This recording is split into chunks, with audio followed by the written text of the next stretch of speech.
Hey, just want to make this quick video to show you how to use the cleaning cycle on this type of ice maker. They're all pretty much the same. The guts are the same inside, so the circuitry works the same.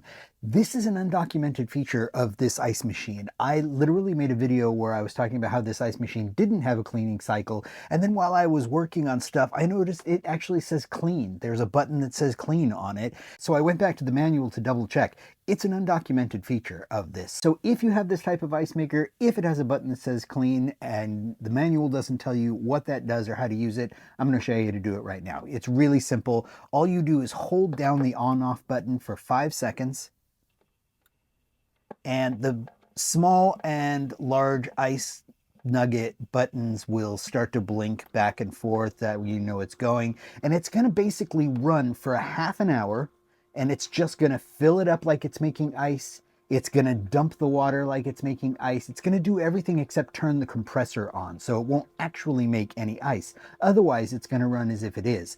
And that gives you an opportunity to run the solution of your choice through there and sort of clean it out internally. I'm using these ice machine cleaner tablets from Active. They sent me these in exchange for a review. I do have a video posted that is that review if you want to check it out. This guy was dirty and these got him super clean. You could probably make your own solution of vinegar, baking soda, that type of stuff, all those home remedies, but super simple to just pop a tablet in, let it dissolve, and then run your clean cycle. So that's what I'm going to go with because I like to make things easy. But after a half an hour, you can just dump your water, rinse it out. I'd run it through another cycle just to clean it back out again, and you're good.